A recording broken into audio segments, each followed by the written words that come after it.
Salut à toutes et à tous et bienvenue dans cette critique à l'arrache. Je vais vous faire une critique des Tuches et de la 5ème vague.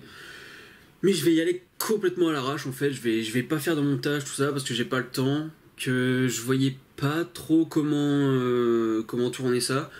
À la place, je vous sortirai American Sniper mercredi prochain. American Sniper, pardon, petit accent. Et pour ceux qui n'ont... Enfin, il n'y aura pas de spoil, mais pour ceux qui ne sont pas intéressés par la critique, essayez quand même d'aller à la fin de la vidéo parce que j'aurai quelques petites annonces à faire. Pas des choses bien importantes, mais au moins vous ne serez pas étonnés le jour où ça arrivera. Donc c'est parti, on va commencer par la 5ème vague.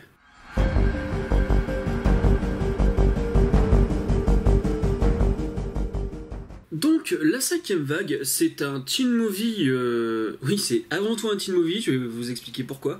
Donc c'est un teen movie catastrophe, avec Chloé Grace Moretz. J'espère que je me trompe pas, parce que j'aime bien cette actrice depuis que je l'ai vue dans Hit Girl d'ailleurs, enfin dans Kick-Ass, en Hit Girl je veux dire. Ah putain, j'avais vraiment l'impression de faire des critiques à l'ancienne là, hein, vraiment à l'arrache, c'est le cas de le dire. Donc, petite histoire.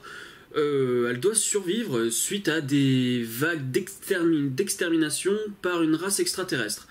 Et donc on va suivre son parcours. Elle doit essayer, enfin elle doit faire des choses, elle a une mission à accomplir en fin de compte, elle a un but, et on va la suivre.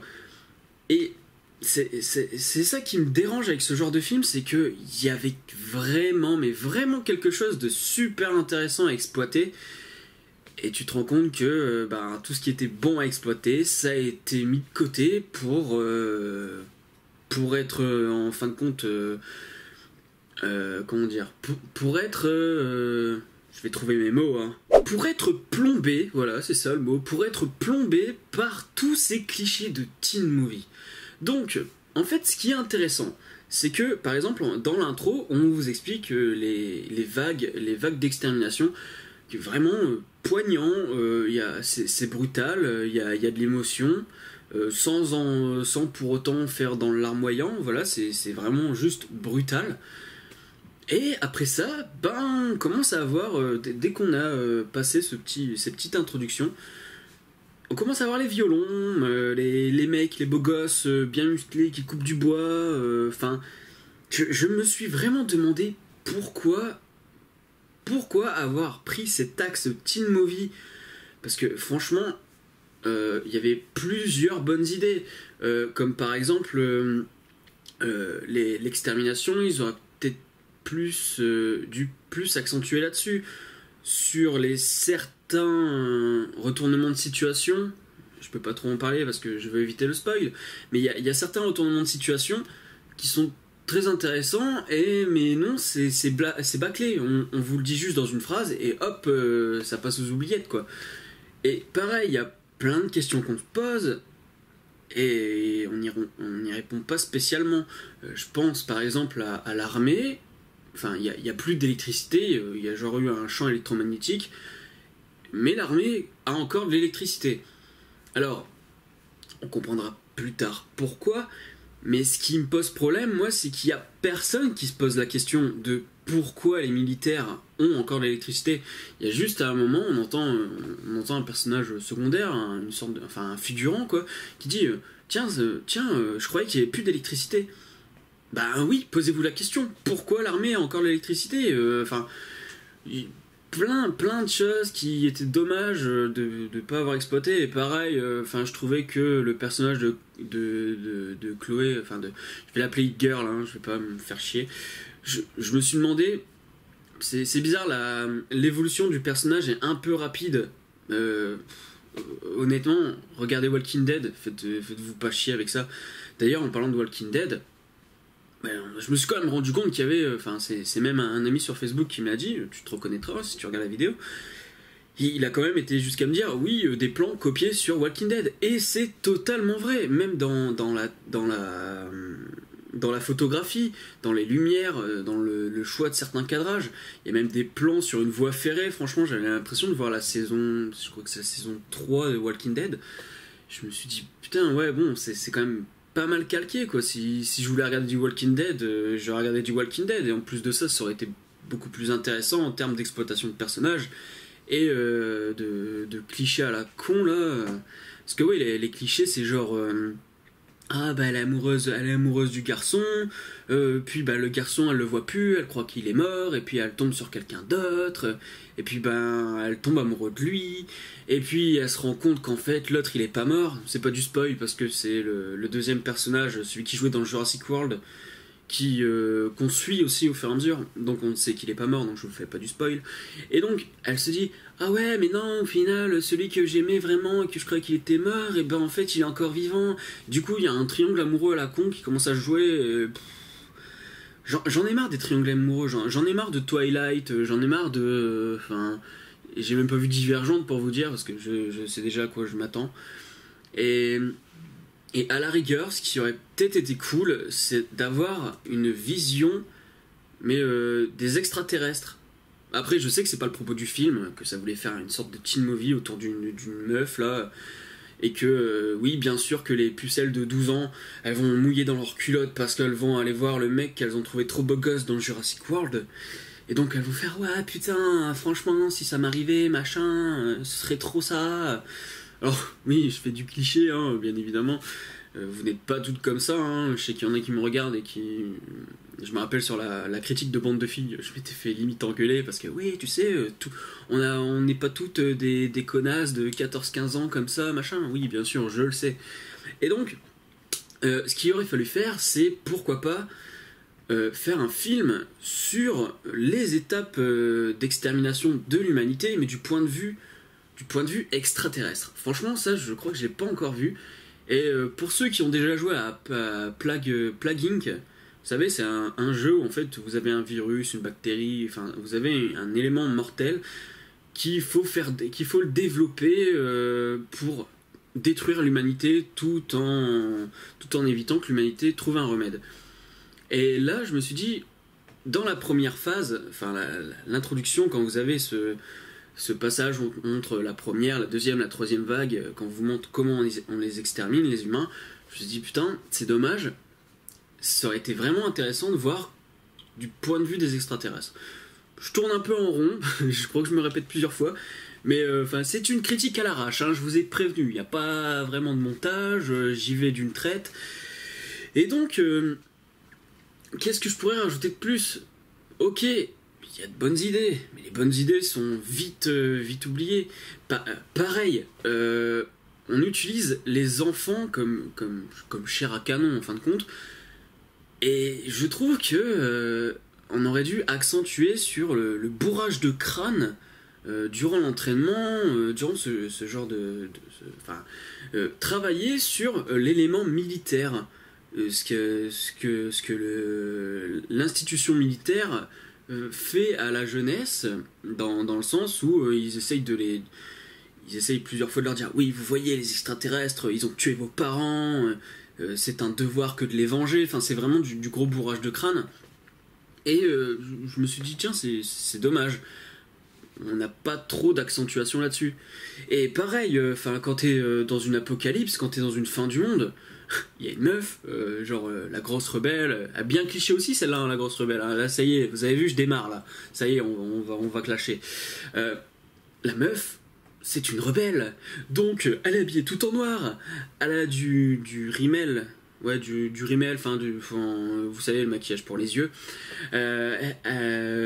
du mascara, voilà, rimel, mascara, enfin toutes ces conneries sur les yeux, genre oui, je suis une émo ténébreuse, mais t'es dans un univers post-apocalyptique et tu prends encore le temps de te maquiller. J'ai jamais compris, moi, ce genre de film où ça fait genre... ils sont tous en pénurie, ils cherchent tous de l'eau à bouffer, ils cherchent à survivre. Mais ils ont toujours du rouge à lèvres sur eux, tu vois. Enfin, pourquoi ? Et les enfants, c'est pareil. On ne comprend pas, enfin il y a plein de choses qu'on ne comprend pas, parce qu'il y a plein de choses qui sont pas vraiment expliquées, donc c'est vraiment un film que vous pouvez passer facilement, même s'il y avait des trucs intéressants, mais même en termes de mise en scène, au début du film, bon alors oui, on vous présente Hit Girl, je sais même plus son nom dans le film, donc non, Cassie, ah oui, Cassie, et pas Carrie. Elle aime bien faire les teen movies, Chloé Grace Moretz. Et donc, il y a un moment, on la voit, elle dit oui, elle parle de Ben Parish. Alors Parish, c'est pas c'est pas le gamin de Jumanji, hein, je vous rassure. Et elle dit oui, mais ce moment-là, je ne savais pas que c'était la dernière fois que je le verrais. Et là, en fait, genre, il y a une sorte de travelling, et bim, il y a un arrêt sur image, et il y a un fondu enchaîné. Et là, il y a un fondu enchaîné sur Chloé, et enfin sur Cassie, pour le personnage, et puis ça va sur Ben. Et Ben, ensuite, hop, pareil, un petit panneau, boum, arrêt sur image, fondu enchaîné. Et j'ai trouvé ça tellement kitsch, je me suis dit, mais putain, comment tu peux te permettre de faire ça? On croirait un tel film qui passe sur D8 le dimanche après-midi. Mais il y a plein de trucs de mise en scène comme ça. Enfin, en fait, voilà, c'est un film post-apocalyptique pour des gonzesses de 12 ans. Voilà, d'ailleurs, je savais que j'étais mal barré en arrivant dans la salle parce que j'ai vu qu'il y avait que des ados.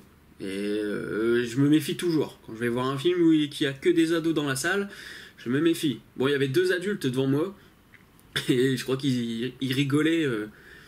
Il riait jaune, si vous voulez, parce que en fait, t'avais surtout l'impression qu'il rigolait tellement c'était pourri des moments. Et moi, j'étais derrière, j'en pouvais plus non plus.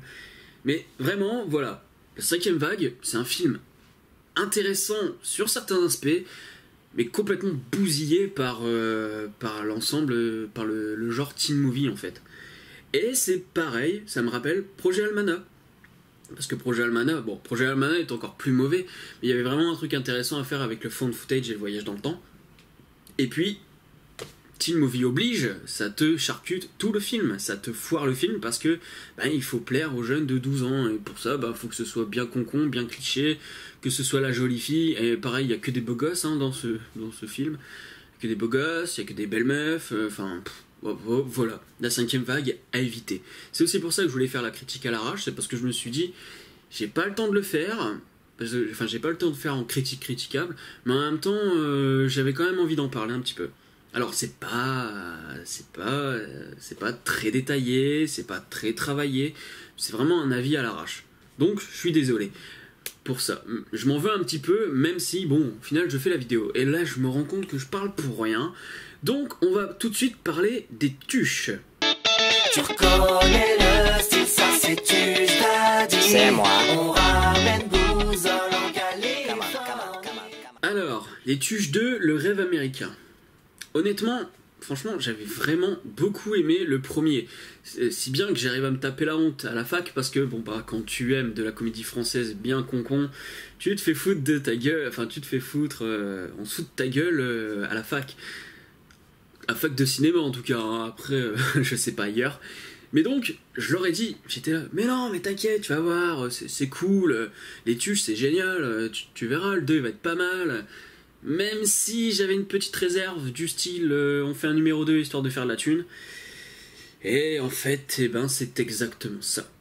Olivier Barou, franchement, là, j'aime bien ce que fait Olivier Barou d'habitude.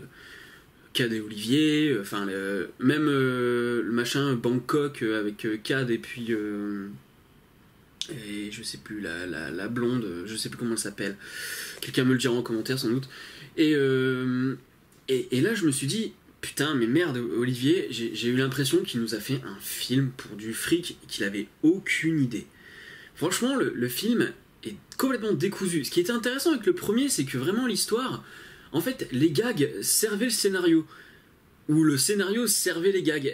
Et là, t'as juste l'impression que dans le 2, il n'y a pas de scénario, que les blagues, franchement, il y a 3-4 blagues qui m'ont fait rire, il y a 2-3 trucs qui m'ont fait sourire, et tout le long du film, c'est pas drôle. Tu te fais chier.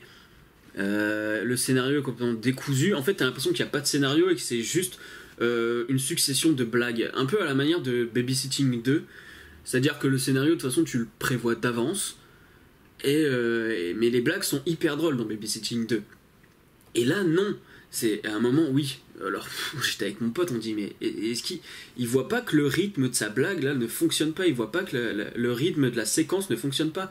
c'est pas du spoil, hein, mais quand Jeff qui perd ses 15 cartes, il perd les 15 cartes bleues.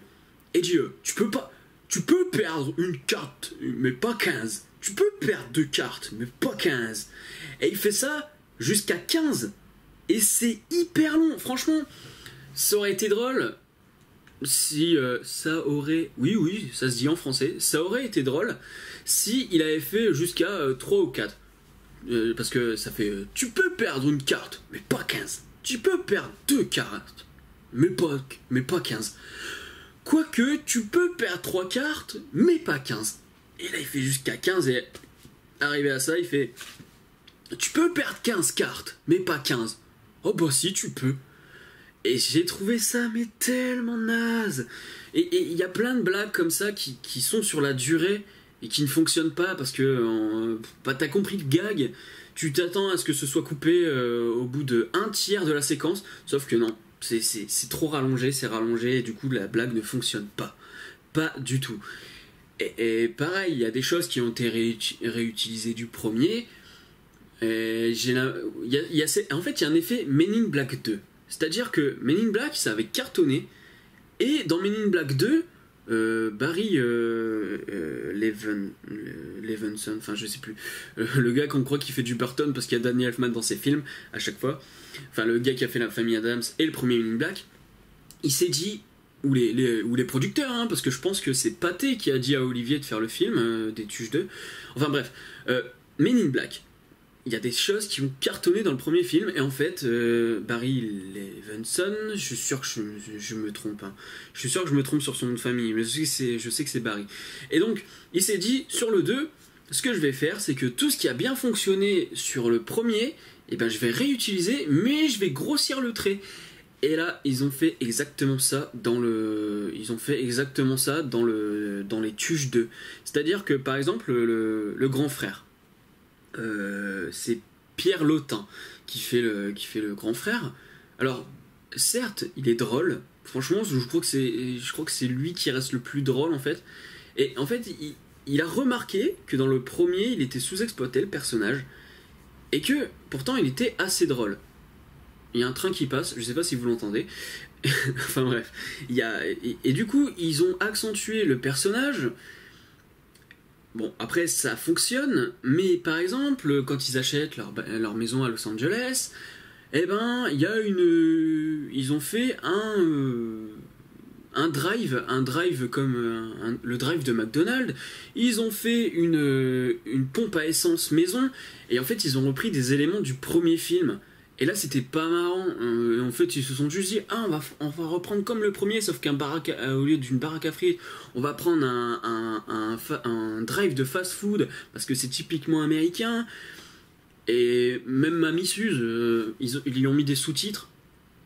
Alors les sous-titres, parfois c'est intéressant quand ils rencontrent les Indiens par exemple, mais le reste du temps, c'est dommage. Enfin, parfois ça marche, parfois ça marche pas. Ils essayent d'abuser de tout.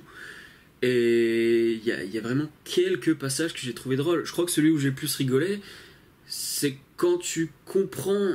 Non, je peux pas vous la raconter parce que ça va spoil une des meilleures blagues du film, ce serait dommage. Ah oui, petite parenthèse là. Mais alors je fais un grand coucou à ce putain de couple. Ouais, voilà, là je dis putain, ça veut dire que je vais être énervé. Attendez, hein, parce que je fais un coucou au couple qui était à côté de moi. Parce que, alors, je crois que c'était dans ma vidéo sur ma soirée spéciale Retour vers le futur, j'avais parlé du respect. Vous savez, le respect qu'on doit avoir dans les salles de cinéma, à savoir, par exemple, quand tu veux discuter avec ton voisin ou quoi, tu chuchotes, ce genre de choses. Et ben là, il y a une sale connasse, voilà, hein, il faut le dire, une sale connasse de merde, qui était avec son mec, et qui commentait tout ce qui se passait. Enfin, je suppose qu'elle commentait tout ce qui se passait, parce que de toute façon, j'avais pas l'impression qu'elle parlait français.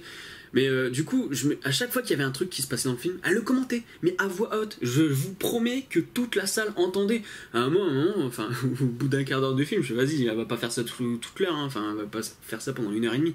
Du coup, je la regarde, je fais excusez-moi, est-ce que vous pouvez parler moins fort s'il vous plaît, parce que là, de toute façon, tout le monde vous entend. Et là, la meuf, elle m'a regardé comme ça, genre. Genre elle était en train de faire poisson de mérou là, elle faisait le gros mérou parce qu'elle comprenait rien la connasse. Et ce qu'ils ont fait c'est qu'ils se sont déplacés genre de 3 ou 4 sièges.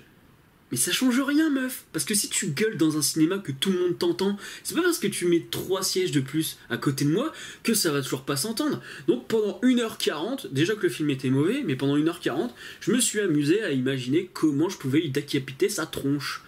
Et son mari, c'était pas mieux, parce qu'apparemment, il avait pas l'air d'avoir compris. Et ce que je comprends pas, moi, c'est que dans les salles de cinéma, putain, tu sois obligé de dire aux gens qui sont pas dans leur salon que tu peux te permettre, tu vois, de discuter avec ton voisin, c'est pas un problème, mais fais-le discrètement, gâche pas la séance des autres publics. Mais bon, ça je m'en doutais un petit peu, parce que le problème avec les films de grand public, c'est que t'as plus de chances de tomber sur des gros connards dans ta salle, parce qu'il y a plus de monde, évidemment. Donc, parenthèse terminée, je vais revenir au tuche directement. Il y a même au niveau des... Vous saviez, il y avait une sorte de morale dans le premier tuche.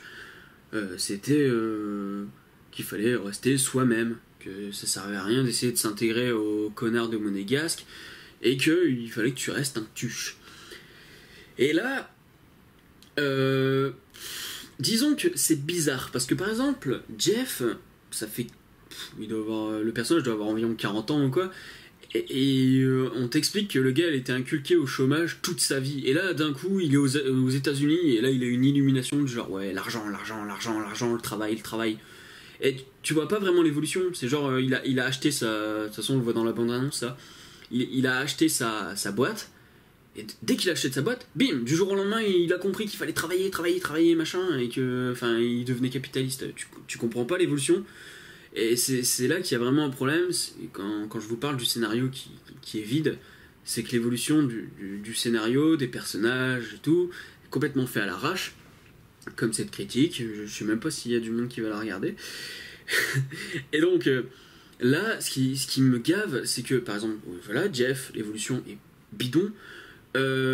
Coin, Donald, qui lui veut intégrer une confrérie de putain de bourges et tout pour lancer une sorte de start-up, et il se rend compte que c'est pas vraiment ce qu'il désirait machin.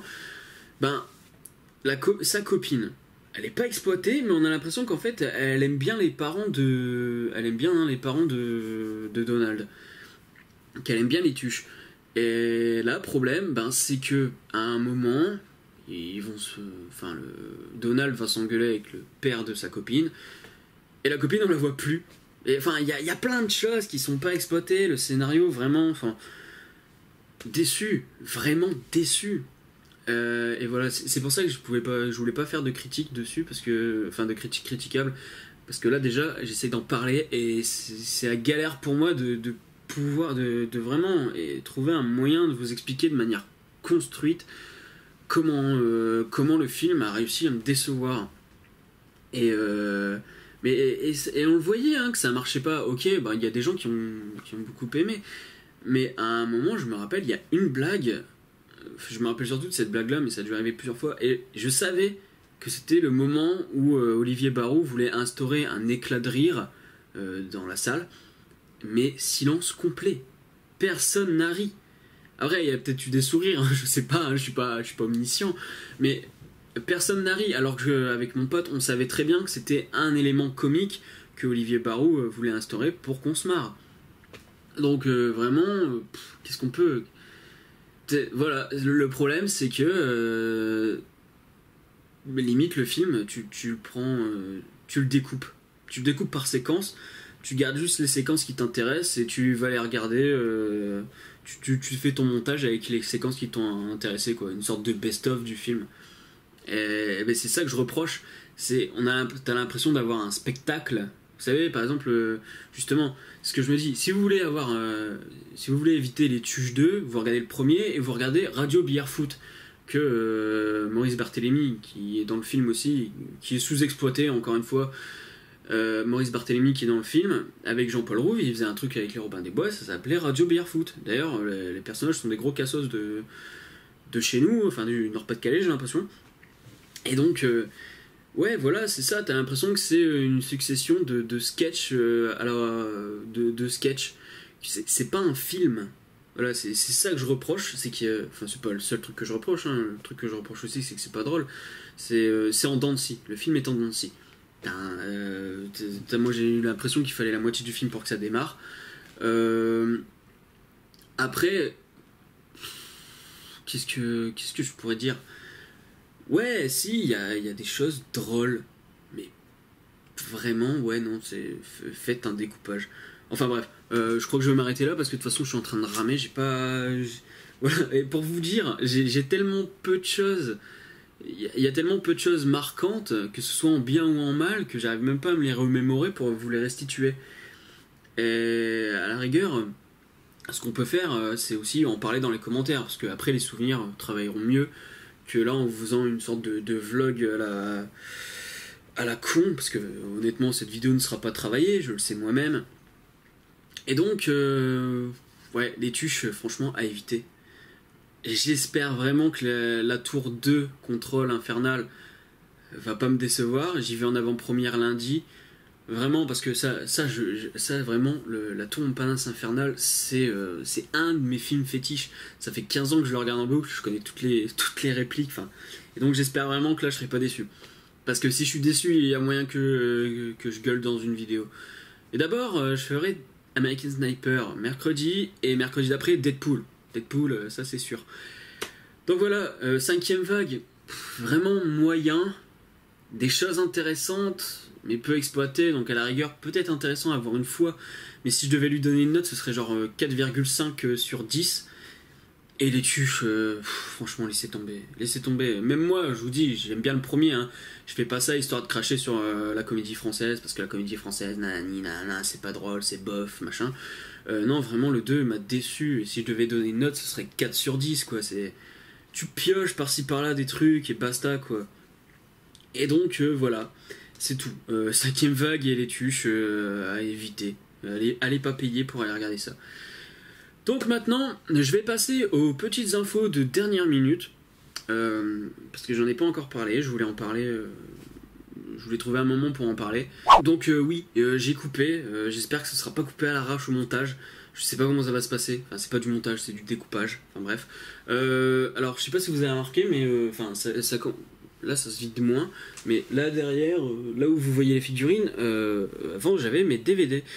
Et en fait je commence à vider la chambre, tout simplement parce que je vais déménager.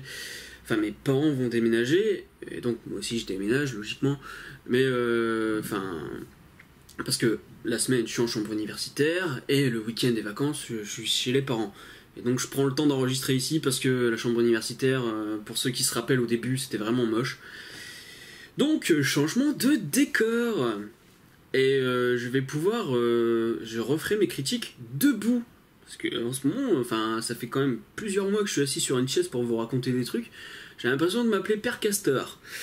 C'était pourri cette vanne. Et donc, ouais, changement de décor. Je sais pas, fin février, début mars. Oui, janvier, février, mars. Oui, c'est ça. Donc, fin février, début mars. Je sais pas comment ça va se passer au niveau de mes vidéos. Est-ce que j'aurai le temps d'enregistrer bien comme il faut, parce que je vais avoir le déménagement à ce moment-là. Mais bon, à la rigueur, j'enregistrerai peut-être des vidéos, des tests de jeux vidéo à la rigueur. Et ouais, d'ailleurs, ça fait longtemps que j'en ai pas fait. Je pense en refaire. Je vais attendre les vacances, là. Je préfère avoir les vacances pour faire ça, parce que ça... Mine de rien, même si ça prend pas beaucoup de temps à enregistrer, c'est plus le bordel après.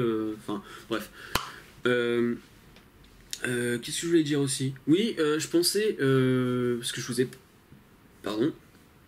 je viens de bouffer il y a quelques minutes. Et donc, pour ceux qui... parce que j'ai dit de pas aller voir la 5ème vague et les tuches. Par contre, si vous pouvez aller voir, c'est Les Saisons, par les mecs qui ont fait le Peuple Migrateur. Franchement, c'est génial. Après... Bon, bah du coup, on va faire une petite mini-critique, allez, à l'arrache. Hein. Le problème, c'est que le début du film, comme c'est sur 20 000 ans, disons que c'est les animaux de la forêt avec